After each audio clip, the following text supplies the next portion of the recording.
the one thing, if you've been living under a rock. If you haven't been living under a rock, was the joke. Yes, yes. But that's also a good point, too.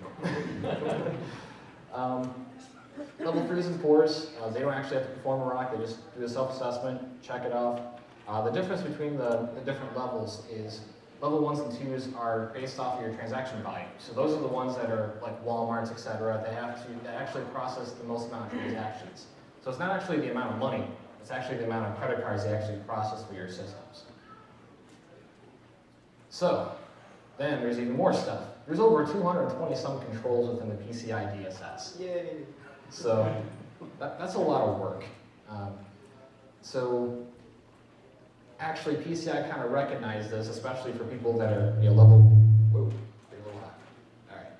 All right. Especially for ones that are like a level 3 or 4, they may not have to do that. Maybe they don't really do a lot of the same things that like a level 1 would. They may not have an e-commerce site, they may not have all the internal processes that they would have from a mom and pop shop. So they actually did this different thing called like the SAQ A, B, C, CBT, and D. So what it is, depending on how you're actually processing your credit card information, whether you're processing it through maybe just like a card swipe machine, or if you're actually processing it through an e-commerce site, or internally at like a retail environment, you have a bunch of stores, so you all have to process and batch stuff. Those are all the different types of SAQs. And so the same thing for a rock too. If there's controls that don't apply, you can significantly reduce your scope based off of what you have to do. So instead of having to do all 220 some controls, you may only have to do 20 or 40, depending on which one you are. So A is the least amount of controls you have to do from an SAQ perspective. D is the most you have to do. So getting a little bit more focused in, so that's the higher level. This is sort of more focused on what we're talking about.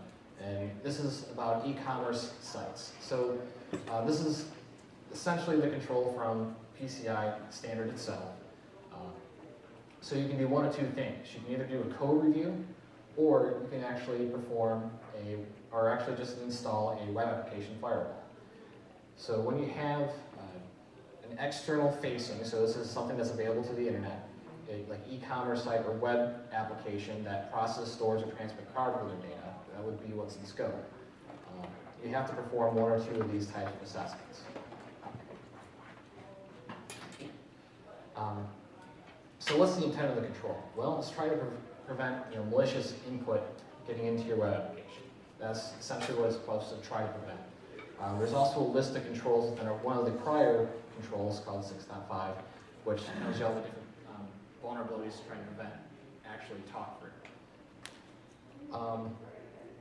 Injection flaws, buffer overflows, insecure cryptographic storage, etc. Those are all the things that they're trying to prevent. A lot of these things are the same things that are in OWASP. And additionally, they recognize other type of industry standards such as SANS Top 25 and also CERT standard as well. It also provides an additional layer that ASV scans or vulnerability scanning may not actually protect you from, or penetration testing. Another reason why many of the controls within the PCI DSS were actually created was because something happened, something got breached. So a lot of the wireless controls, that's TJ Maxx. Heartland actually was a SQL injection attack. However, the interesting part about it is SQL injection attack didn't happen within their PCI environment. The SQL injection attack happened outside their PCI environment. They were able to get into the PCI environment by hacking that lower security system.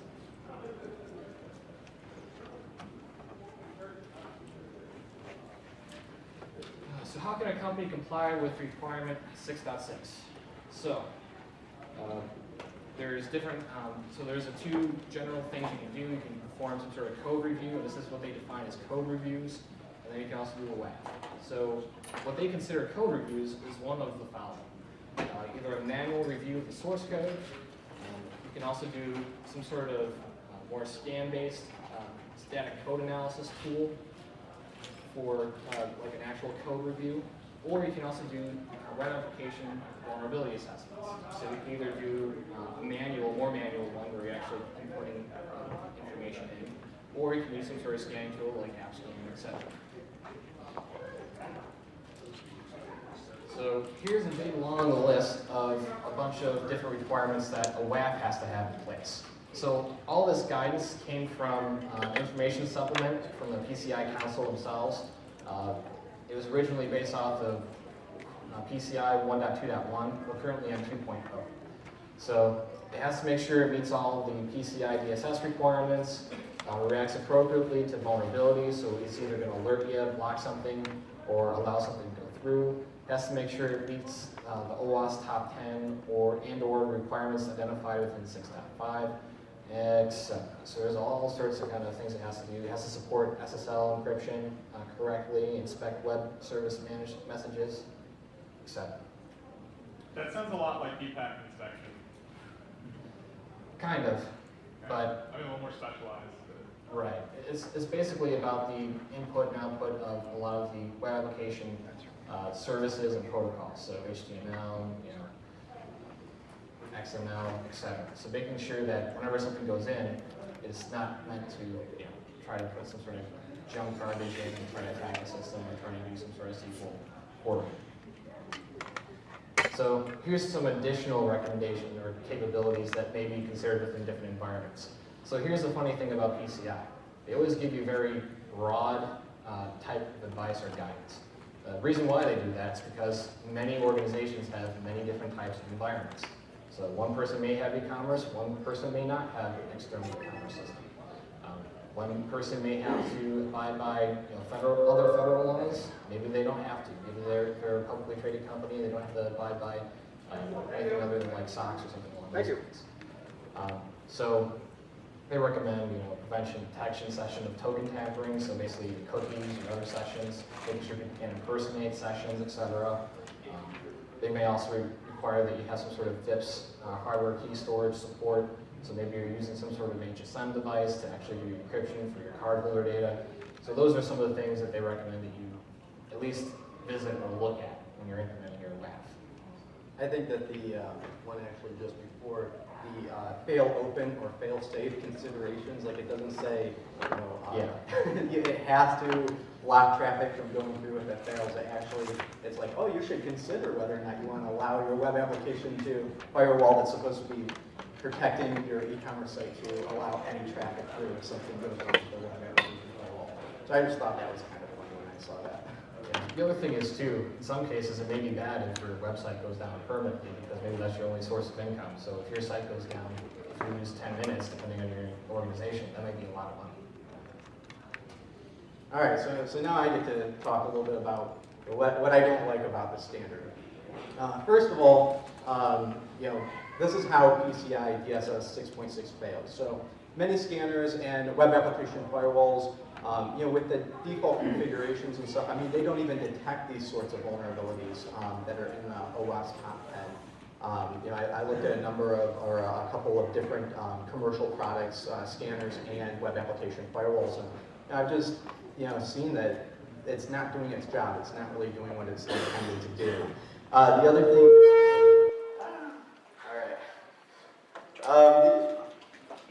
The other thing is that scanners and web application firewalls do not detect logic flaws, and those are a type of vulnerability. That the web application firewall, it doesn't know that this capability shouldn't be there. And I'll actually talk about that a little bit more here.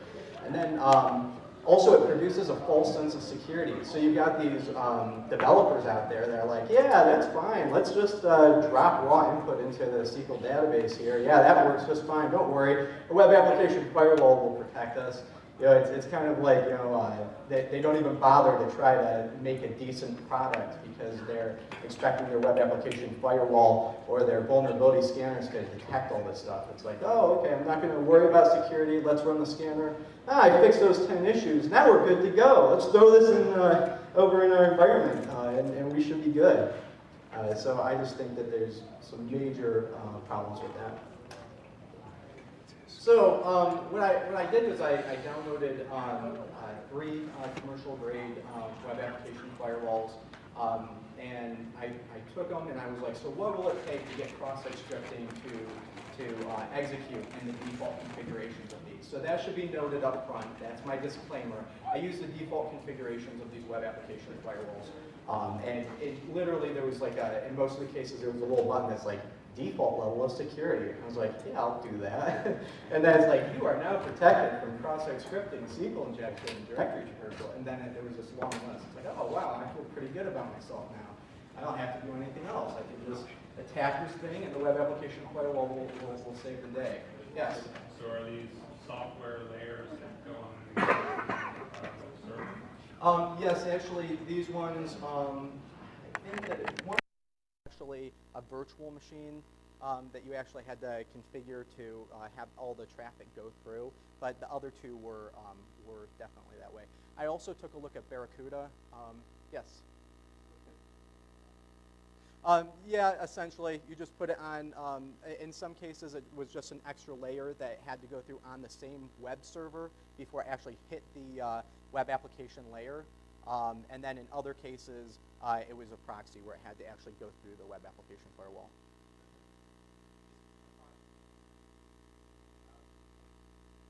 I'm sorry, what? Oh, no. These were actually, like if an organization was trying to defend themselves or set up a web application firewall, in some cases what they could do is have it so that every time I go to connect to their web application, it's actually connecting to the IP address of the web application firewall, and then the web application firewall forwards the traffic through. And then in other instances, it was on the same server, and it was just acted as an extra layer that the traffic had to go through in order to hit the web application. Yeah, exactly. Yep. And then also I looked at Barracuda a little bit too, and I'll talk, just mention that from in one of my slides here. So now, first of all, in the default configurations, a lot of the times what I've been noticing lately is a lot of web application developers, they've been taking parameters, user-supplied parameters, and they've been dropping it into already existing JavaScript on the underlying page of the HTML or of the web application, which is interesting because all you have to do is break out of the existing JavaScript, and then you can continue to write your own JavaScript statement and make it do whatever you want to. So I thought that that was actually interesting. And none of the web application firewalls protected against that form of cross-site scripting. So if you are dropping directly into the existing JavaScript on the underlying page, in every case, I could just hijack the existing JavaScript. And then also, some of the tags that you can use for HTML, you can actually create attributes that hold JavaScript. So a lot of times is what will happen is they'll take user-supplied data and they'll drop it into a tag, and they'll be like, the name of the tag is, attack or whatever, whatever this person put in the username field or whatever. And then what they'll do is you can just put like a double quote around it, and then you can break out of the tag and then add an attribute that executes your own JavaScript there as well. So those are, I tried both of those, and the web application firewalls and default configs, it doesn't protect you against those types of things. So we're talking about the most basic form of cross-site scripting then, right? I mean, we're talking about where there's nothing else around it. You're actually inserting a tag with malicious content in it in order to get these examples to execute, which I'm going to show you. All right. So the first one I'm going to talk about was Profense. Out-of-the-box configuration again. It said that it had learning mode enabled, which I thought was interesting, but I kept it on. I left the learning mode alone, and but I didn't try to do a whole lot. I just waited a couple minutes before it started attacking away. So maybe the learning mode would actually make this Profense a little bit better. I'm sure if it had enough time, maybe it would. But what I thought was funny was this article on SANS where it said that that a full-featured standalone web application firewall that provides full compliance with the PCI DSS requirements. And then what also I thought was kind of funny is it said that Profense is a software appliance, the very top of the sentence, which installs in minutes on any standalone server, converting it into a full-featured. So they're talking about that, like within minutes, you can reach this level of PCI compliance switch. So it doesn't sound like they had learning mode enabled either.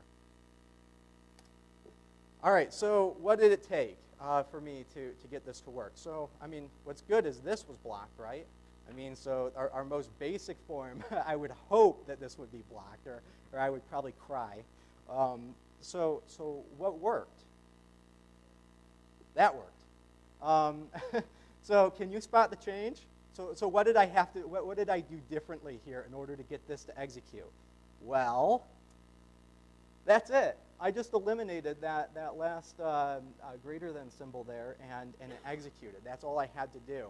And so, this great web application firewall that protects you, from PCI compliant within minutes, that's all it took with the learning mode and stuff. So I was a little disappointed with this one. All right, so let's go on to the next one. Exactly. That's all it took. And that was default configuration. It's like default configuration protects you from most attacks. I'm like, yeah, let's go with that one. And yeah, that's all it took. All right, so let's talk about Dot Defender. Maybe this one was a little bit better, right? So I got this actually from their website. They said Dot Defender not only meets the application layer firewall requirements of PCI DSS 6.6, but also offers comprehensive protection against SQL injection, cross-site scripting, and scores of other application-level attacks right out of the box. So again, we're talking about right out of the box. We're not talking about after a week of configuring and whitelisting parameters. They're saying out of the box it provides this type of detection, right? So how did it hold up? All right, right here, out of the box configuration, you can see use default security profile. All right, so this one took a little bit more at least. I was a little bit glad about this. It gave me a little bit more hope for the industry. So you can see that immediately it blocked anything with bracket script. It blocked anything immediately with bracket iframe, but it didn't block bracket div, which I was like, oh, okay, that's a starting point. That's how a lot of times when I'm attacking a web application, the idea is to look for the points to work your way up to a full attack. The idea is to find where it's weak. First of all, I had to identify a tag that it didn't block, and I found that it didn't block this div tag. So I knew that on IE, I could actually create a style attribute and give it this expression here, and that should execute in IE. So I gave that a shot, and that got blocked. So I was like, all right, so what else do I need to do in order to get this through? So I found it right here. That was not blocked. Now, we're going to take a look. Can you spot the difference? Yes. It was blocking on the word alert. Because we know that attackers always put alert in all of their payloads when using cross-site scripting attacks. I mean, duh. I mean, so all we got to do is block alert there, and we should be fine, right? No. So if you're wondering, alert just brings up a pop-up box. So, like, the attacker, what are they going to do? Hey, I'm attacking your system. Hit OK for the attack to go through. I mean, what are they thinking here? So, of course, an attacker's not going to use confirm either, but it just goes to show you that, blacklisting, this is what happens when you try to blacklist keywords, which is pretty sad. So the last one here is Server Defender, and again, out-of-the-box configuration, blocks top threats like SQL injection, cross-site scripting, and many more, and it says that's PCI compliant from birth. So I'm wondering, wow, this is a PCI compliant from birth web application firewall. Only I can make that claim. Yeah, he's the only person I know PCI compliant from birth. So I'm like, wow, this is going to be awesome. There's going to be all types of blocking and big alert messages and all types of stuff. So I'm like, let's go. Let's duke this one out. So as you can see, there's that default configuration there. SQL injection, cross-site scripting, directory browsing. I mean, it's not, so default configurations, level 3, not too bad. I just left it alone. But it's supposed to block from the SQL injection and all this other fun stuff. So what happened when I attacked this PCI compliant from birth web application firewall? So that was blocked. I was disappointed. I was like, all right, round 1 goes to the web application firewall. It blocked that. But it didn't block that. Again, can you spot the difference there? Again, I just eliminate the last bracket there, and it executed. And I was like, wow, for being PCI compliant from birth, I mean, that's pretty sad. All right, so web application firewalls, default configurations. We'll talk a little bit about how maybe we should lock these down a little bit more and not rely on default configurations. But how about web application scanners? Okay, so I took a look at web application scanners. They're normally pretty good at catching things like cross-site scripting. I say that tentatively. There are some web application scanners that are terrible at detecting cross-site scripting attacks, but there are some that do a decent job. But what I thought was, I was like, well, what happens if you have a web application that's designed something like this, okay? This example here. And this is a real, I've encountered situations like this before in the past, in real-world examples. Okay, so what you'll see here is it says that, if you are, please enter your name. All right, Bob. All right, please enter your employee ID, 001. Please enter your role, manager, okay? And as you can see here, it says, if you are a new employee, enter new user in this field. Well, if I'm an attacker, you know what I'm going to put in that field? New user. That's going to be one of my tests. I'll also try with Bob and some other stuff in that username field, but eventually I'm going to get to trying what happens when I type that new user in there, right? So with these parameters here, it just says welcome back. All right, very basic, nothing too big, right? So in web application scanners, they can't read, right? I mean, unless they can read that page, they're not going to try to type in new user. And I tried this because I tried throwing some web applications, scanners against it, and I found that they couldn't read. In fact, they were throwing all types of garbage in that field, trying to get something to execute. But Should really get a literacy program for those guys. Yeah. Maybe they should teach them to read. That might help. And then what happened is, so what happens if you type new user in there? Well, it responds. Do not forget your employee ID. As a reminder, you entered an employee ID of 001. All right, well, as you can see now, the only time that employee ID field is going to be reflected back to the user is if the word new user is actually put into the following field. So what did I do? Well, I took the value of 001 and I changed it to that. Parentheses, inward bracket there, semicolon, alert. I just hijacked the already existing JavaScript that was on the underlying page, and sure enough, it executes. So the example, or the point of this is web application scanners. They're not always going to detect these types of vulnerabilities, and neither are in web application firewalls. They're not going to either. So what about SQL injection? All right, so this one here, this is actually a real-life demo I'm going to show you. I tried this on all the web application firewalls and their default configurations. I also tried this against a Barracuda web application firewall as well. So remember during this demo that this is actually working against a Barracuda web application firewall in the background. So this is webpam. It's Promise technology. It's for administering RAID controllers, and I found this page one time, SQL run JSP. And I was like, wow, that looks like it could be pretty good. So I actually created this attack here. So first what I did was I created a malicious jar file that downloads a file that I give it to download from a web server, and I create my own web server, and I put that file in the web server.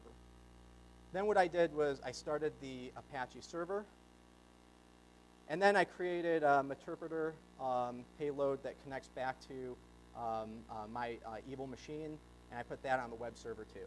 So my jar file says download the payload from my evil web server and run it on your server, the webpam server. So that's essentially all those files are for. Then what I did was I started a multi-handler on my attack machine here and told it to listen for connect backs on port 443. So that's all I'm doing here.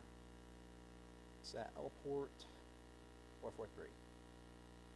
Now what I'm going to do is I'm going to run a series of SQL commands in this window that's going to go download my jar file and then download my evil attack file. So right here, this just says download that wonderful jar file from that evil web server. It's like, okay, no problem. Then I had to put this annoying little call in. It made it like referenceable or something. I wasn't sure exactly what it did, but it didn't work without it. So did that one. Then what I did was I created a stored procedure that referenced the function in my malicious jar file that I had that just uploaded to the web server. So this is the create procedure. Remember, there's a Barracuda web application firewall behind this web application. Bang, okay. Then what I do is I call my wonderful stored procedure.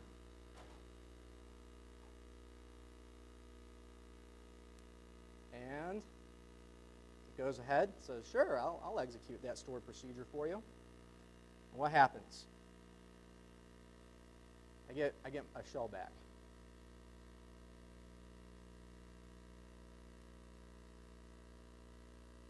There it is.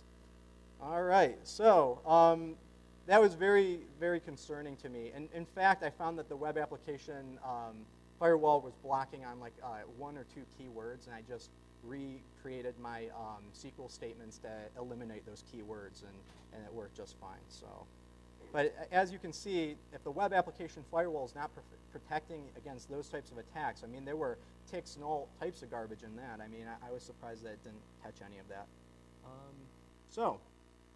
So what about web application scanners? How well do they detect SQL injection? Well, most of them will actually do, a nice portion of them will actually do a pretty good job at detecting SQL injection. But this is a form of SQL injection that I have found that web application scanners, they have a very hard time detecting this type of SQL injection here. It's actually a form of SQL injection that depends on string concatenation. So what I found is in some cases, no matter what you put on the back end of a word, so suppose you have like a search field and you type in the word test and you search, you're going to get like 100 results back, right? So what happens if you put anything behind the word test, you get no response back. So if you say test, tick, colon, and then you try to comment the line out, you're still not going to get any results back for the word test. Well, in this case, what I did was I used a form of string concatenation, and I said, I actually said to go ahead and select the first character in the global name stored procedure in Oracle. So what happened was, then what I did was I iterated through the S right here, or actually, you know what?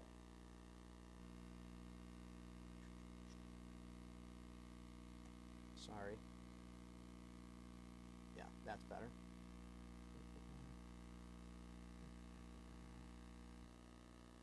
Okay, so then what I did was I said that when the first character of global name equals S, then return S, which is going to finish the word test. And in those cases, I should receive 100 results back from the search function, right? But I said that if it is not true, if the first character is not an S, return X. And then the word ends up being T-E-X-T, which is text. And then you'll get a different result for the word text as you would for test. So the idea is to use some sort of burp intruder or something, and then you just iterate through that S, and you can say like, A through Z, and then you look for a true statement, which is when you get the results back for tests. So I found that some web application scanners, they have a really difficult time with this form of SQL injection, but yet string concatenation and SQL injection, you can write similar queries for MS SQL and for DB2. In fact, I found this originally because of a vulnerability in DB2, and then I've used it throughout the years. So, but web application firewalls have a hard time with this type of signature. Okay, so let's talk about logic flaws. So with this logic flaw here, what happens? Well, it says, hello, you do not have administrator rights. And if you take a look in the URL, you'll see that role equals user, right? So if I'm a user, I log into the web application, and the role that I'm logging in with is user, then it just says, hey, you don't have administrator rights. But if I'm a manager and I log into the web application, it's going to show up in the URL. It's going to say manager, and I'll have additional functionality. So what happens if you're an attacker? All you got to do is change the role user to the role manager. And that's a logic flaw. And then you'll have additional functionality. Now, you guys might think that this is a very, very basic example, But in real life, I've actually encountered these types of logic flaws before. Not necessarily this simple, but the key point is this, is the web application firewall, this is going to look like valid traffic to the web application firewall either way, because it's going to see manager in that role parameter, it's going to see user in that role parameter from time to time. And so it's going to say, oh, this is just normal traffic.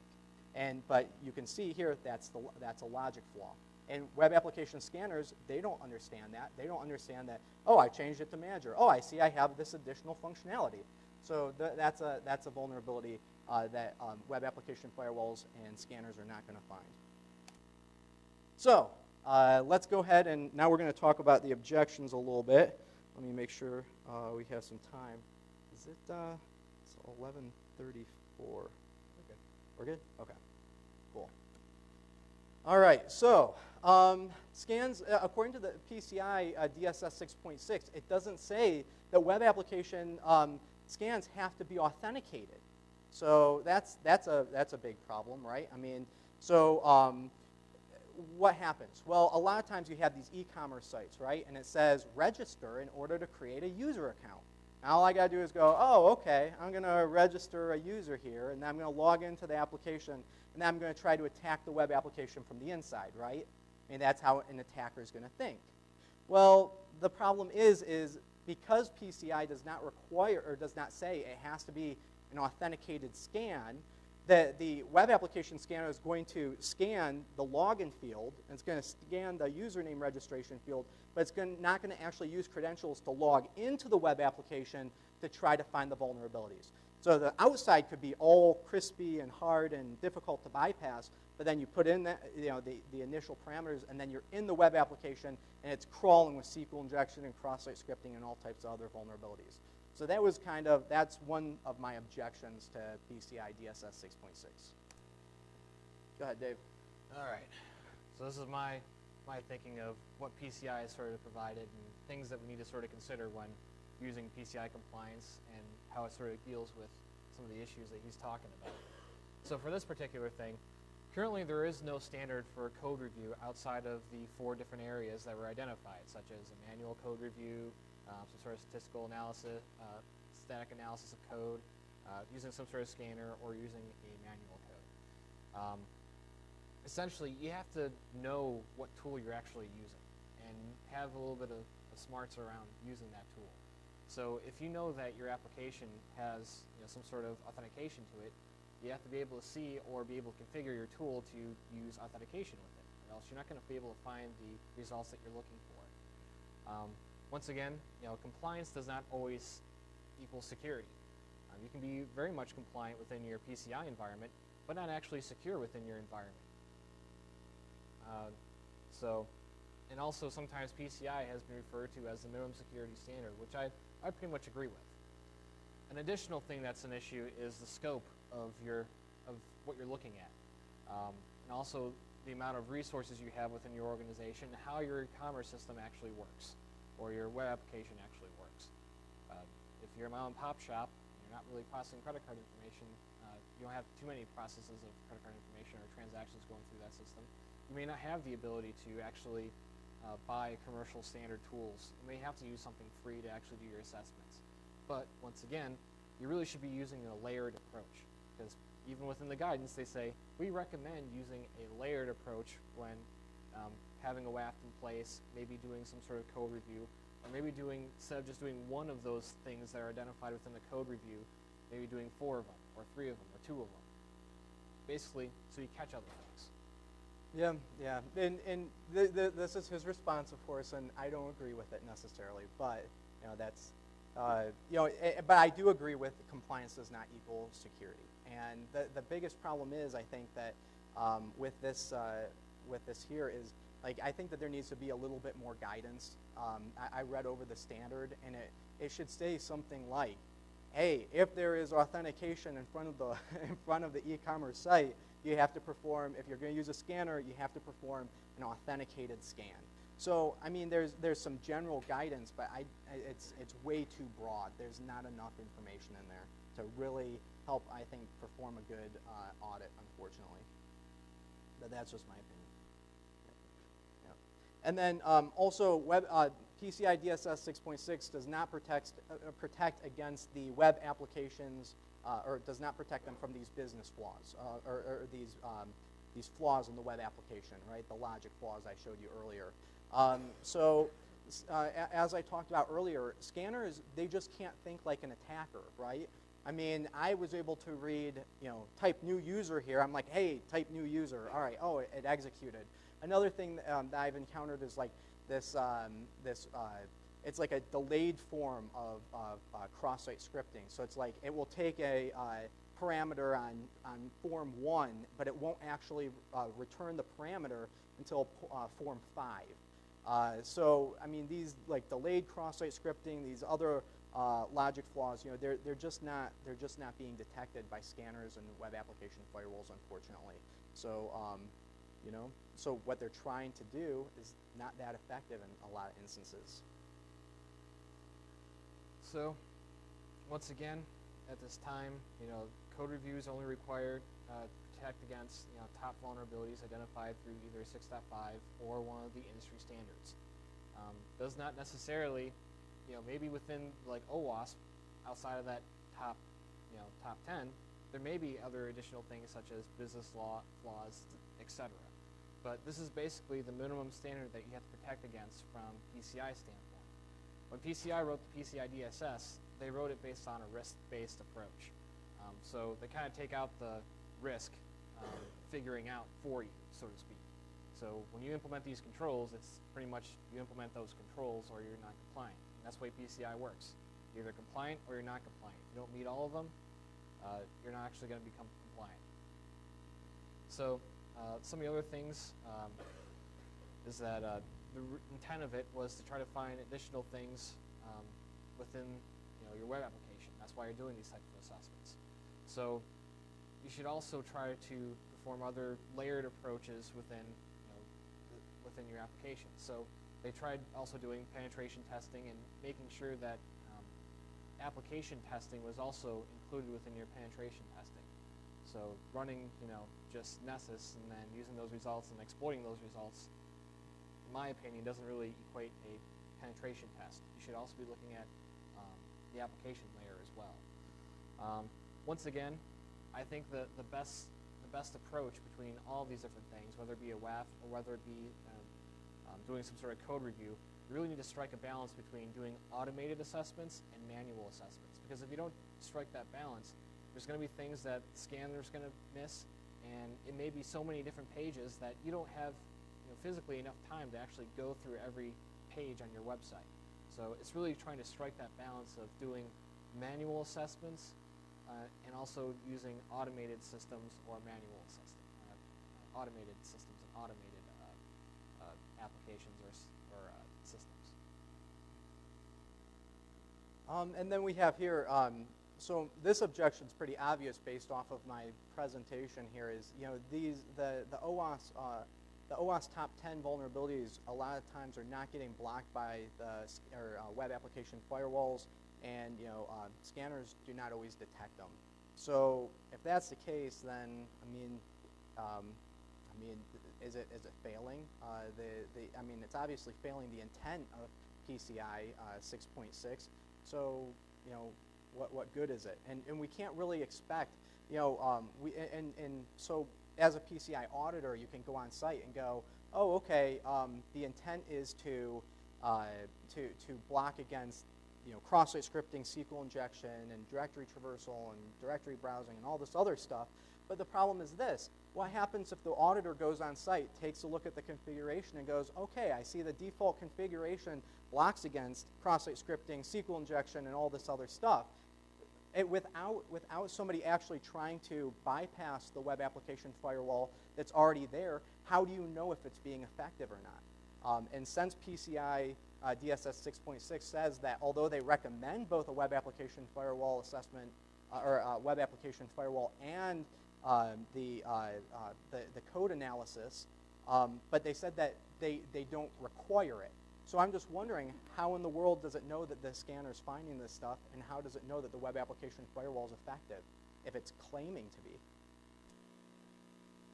So once again, it's striking that balance between manual assessments and automated assessments, and also automated scanners such as the WAF. This sort of is the crux of our whole entire industry.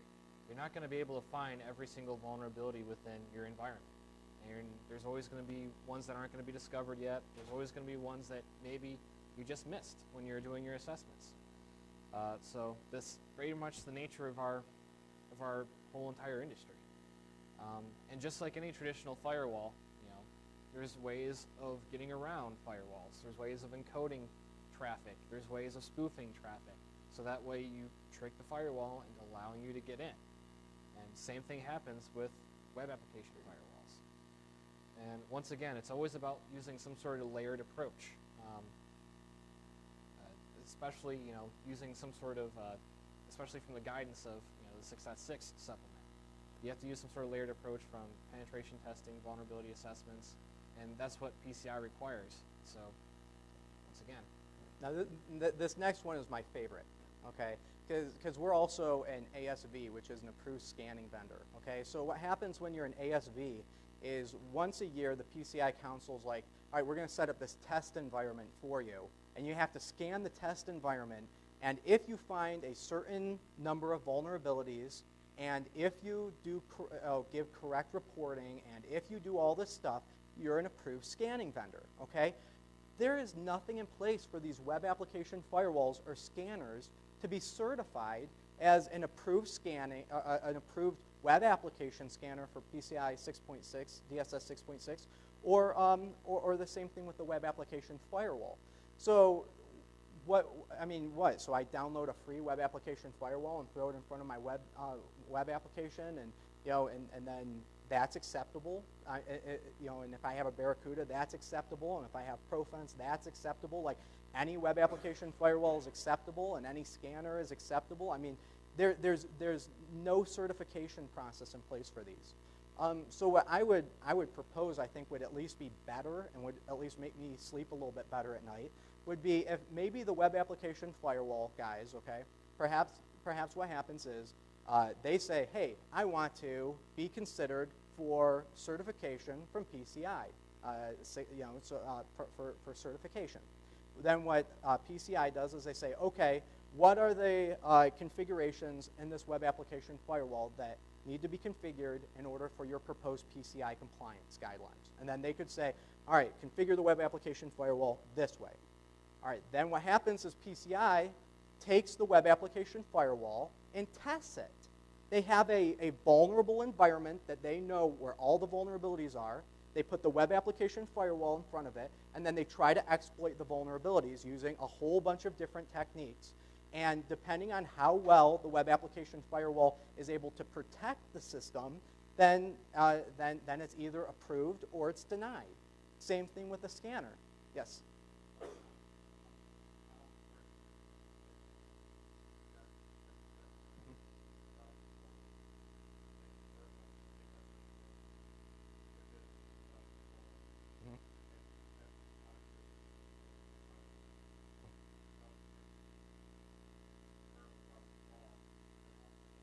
Yes. Oh, well then what it would have to be is it would say for 2011 in PERVA, just like now for the ASV scanning. Secure State right now for 2012 is an approved scanning vendor. You have a list of the approved scanning vendors, just like you should have a list of web application firewalls, just like you should have a list of web application scanners. And then what happens is those have to go through some sort of certification process. And suppose in 2011, in PERVA, they fail, okay, or they're scanned. Well, then it's no longer acceptable. It's no longer approved. And so you'd have to change your product at that point.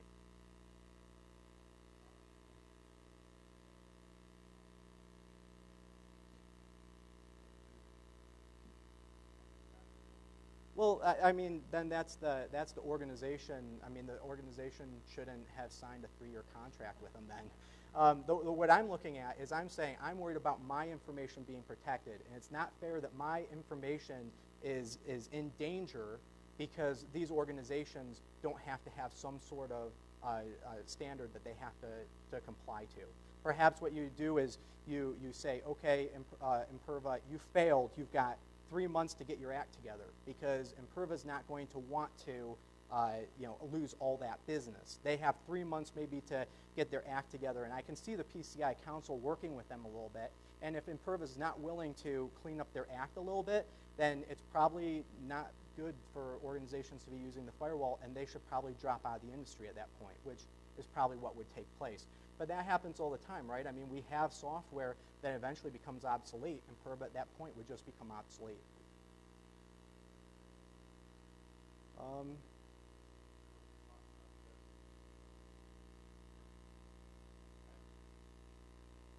Yeah, exactly. And the thing is I mean, if there maybe there's also a grace time frame for the person who has Imperva, that's using Imperva, that they have a grace period to change their product or something like that. But I just don't think that we should be using any single web application firewall or scanner and saying, hey, you get your checkbox just because you scanned or have a web application firewall in place. I just disagree with that. But also to Gary's point and your point as well, I've actually have done some assessments where an ASV scanning vendor, not us, they were in transition, and basically you have to do your ASV scans every quarter. And what ended up happening to one of the companies is they dropped one of their ASV scans where they couldn't do their scans because the ASV scanning vendor was in the process of getting their scans to go. And basically we had to talk with the actual card brands, and also had to talk with some of the council. And basically their response to the client was, you should have went with someone else to get your second quarter scan. So it's kind of sometimes PCI can be a little tough on certain things that sometimes make sense, and sometimes they can be tough on things that just doesn't quite make sense. So once again, I mean, you can't make a new scan from history. So they basically, the end of the story is that they eventually let them pass, but it took them a little bit extra time for them to pass because they didn't have their passing scan for one of the quarters. So I actually kind of agree with some of the things with this, but once again, there are some definite considerations when you start getting into service level agreements with organizations and with different vendors. I think definitely, especially since some of these are signature based, that could also be an issue too from doing some sort of validation where you're compliant for a period of time, and then you update all these signatures for your web application scanner or your WAF. Now, if that might not actually pick up some of the things that it was supposed to pick up because you implemented that new signature. However, the other thing could be said about penetration testing and other types of assessments where PCI really hasn't had any type of standardization of penetration testing, etc. And that's one of the reasons why P-Test was created, that creates some sort of standard of what's an acceptable penetration test, what's an acceptable code review, what's an acceptable static code review. And so those are some of the things that are probably good to consider from this type of process. But yeah, definitely, there are some issues when you are sort of, when you may have a contract or a long-term contract with some sort of device or system or a scanner or what have you. A lot of times you have to sort of bite the bullet. All right, so let's talk about some conclusions. Let's wrap it up now. So, in a nutshell, compliance does not equal security. We think that the council should require stricter web application scanning and web application firewall requirements. So there should be, I think, a little bit more clarification, and from my point of view, there should definitely be some sort of approval process or a certification process in place for these controls. So another thing that I identified too is better development life cycles, baking security into your software development life cycle. Actually, Kevin Johnson gave a presentation at one of the OWASP meetings, the Cleveland OWASP chapter meetings, And that's essentially it, where you bake security into your processes, where you're doing vulnerability assessments and code reviews before it gets implemented into production, which actually you're supposed to be doing anyways per PCI. So doing those, getting those quick and dirty vulnerabilities identified that scanners can pick up, that other things can pick up, and then probably a little bit later on down your development cycle, have someone actually beat the snot out of it from a manual standpoint. So that way you're sort of striking that balance of manual versus automated, catching the low-hanging fruit, and then sort of working your way up to catch some of the stuff that's not so low-hanging. And then that way, when you have an attacker try to go against your web application, it's a little bit more secure than it was before. And then finally, a layered approach to security. So the council, if you want to be secure, if you want to be compliant, or just compliant, then either do one or the other, a web application firewall or a scan, or some sort of manual assessment or something like that. If you're just looking for a checkbox, then do that. Go ahead. But if you want to be secure, it requires a layered approach to security. There should be a web application firewall, a web application scan. You should also be doing real code, like real code reviews. I mean, actually having someone come in who knows what they're doing, do a source code review on the web application before it goes out into production. I definitely think that also manual gray box type of assessments, where somebody goes in there who has credentials and attacks the web application manually, I think that should be done too. They're going to catch those logic type flaws. They're going to catch a lot of those delayed cross-site scriptings, or the cross-site scriptings where you have to do everything just right in order to get it to execute. There should definitely be a manual component to these reviews.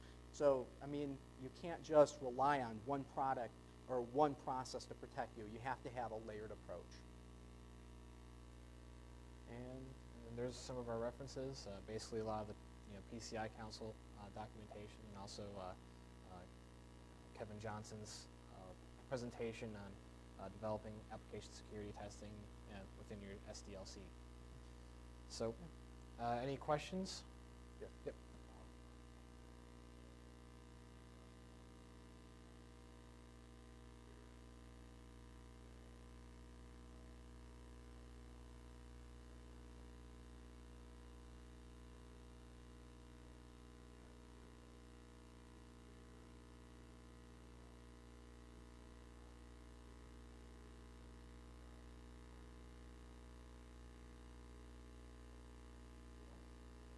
Right.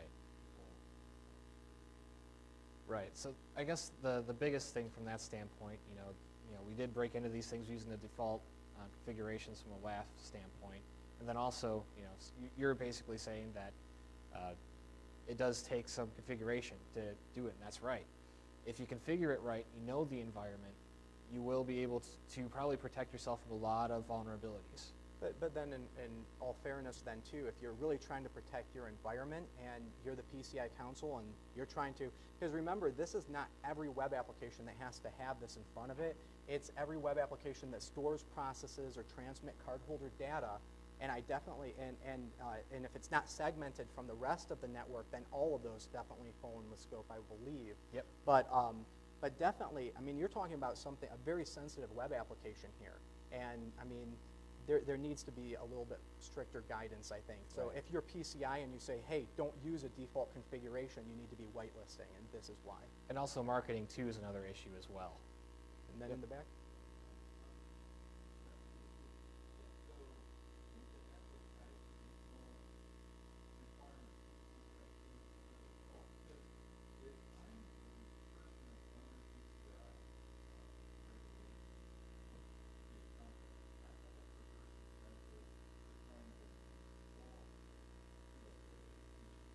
Yep.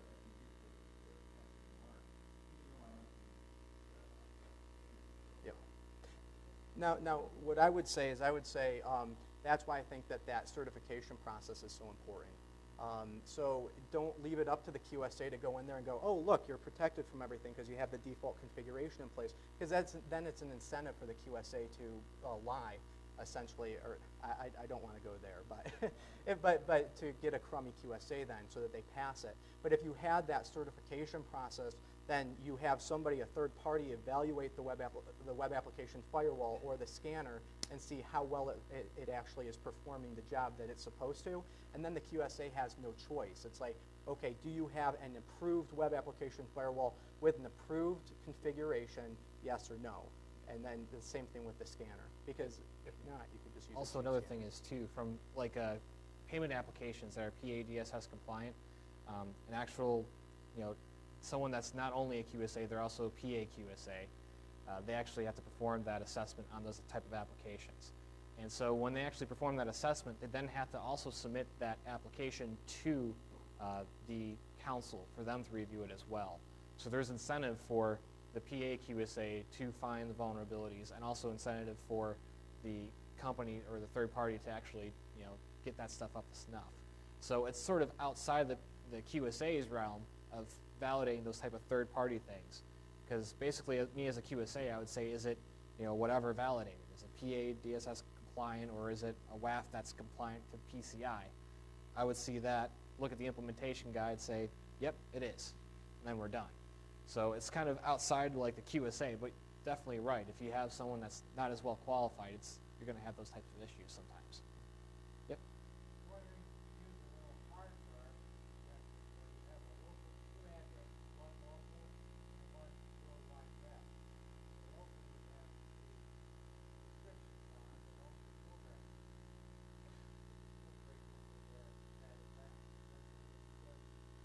Well, that's sort of talking different layers of the OSI model. So these web application firewalls are working on the higher level, so like around the 7th layer, where if you segment things like that, which is actually part of PCI, you're supposed to segment your systems away from each other from the network layer, so the network layer down. So that does help, but once again, the application would still be vulnerable.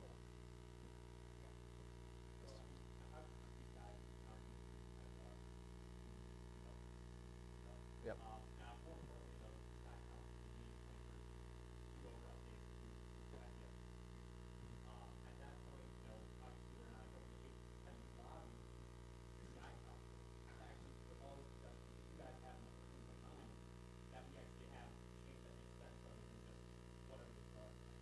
Well, actually, the council does have some time frames. Actually, I think we're just around that time frame of making suggestions for the next standard. So QSAs and also merchants do have the ability to put in suggestions to help improve PCI. So right now, the way that it works is it's on a 3-year cycle, where right now it's in the review cycle, and next year they'll make the updated version of PCI. And so essentially the first year, everybody sort of has like a little bit of a grace period where they can either use the older standard or the new standard. And then essentially then it gets used for that year. The second year, it then goes into review. And then after the third year, after it's gone through review and everybody has made whatever changes they want, then it gets released sort of like in that 4th year, and then the cycle continues. It used to be on a 2-year period, which they sort of decided which was too painful for a lot of the merchants to be on a 2-year cycle.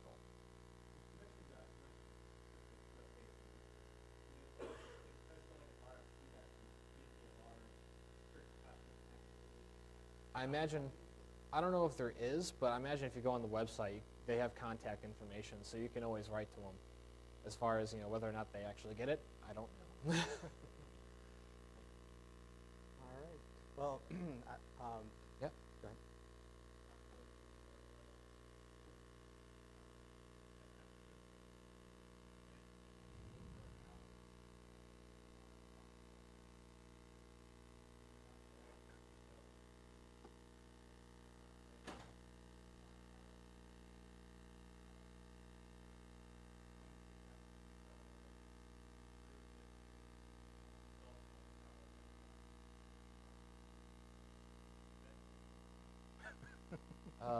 So once again, each QSA is going to be a little different. I would say maybe and also there could be risk-based issues. So my opinion, that would be probably nitpicking. Maybe if you have life support systems that need to be, that work on that time system, and if it's not that precise, then things can go wrong. Maybe you should look at it that in depth. But outside of like from PCI standpoint, I don't think so. I mean, there's also like a whole in-depth thing of what from how many nanoseconds you're going to be off depending on what type of category of NTP you're syncing to your originating time system. So it can be minutes off, seconds off, nanoseconds off, or even like half nanoseconds. I mean, as long as your systems all coordinate together and they actually, when someone does forensics, they can actually tie all these different systems and be able to figure out when someone hacked something, if, gosh forbid, you got breached. That's pretty much what you need to find out. And that's the intent of the NTP, is to make sure that all the timestamps are the same on all the systems.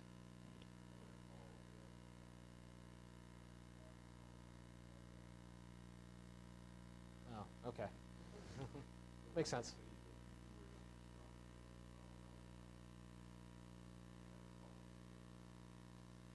Well, I mean, yeah, from this timestamps issue, it's more along the lines of a forensics. That's why they have timestamps in there. It's so that way, when you submit this stuff to to court, so to speak, you can actually prove that this happened at this time during this, and they actually did do this, and it did originate from this. And so that's what they're trying to prove with timestamps. All right, and I think we're just about out of time, so I just want to thank everybody for coming out here today and listening to our talk. And if you have any questions, or you could always come up to one of us or ask us or something like that afterwards. Yep. All right, well, thank you.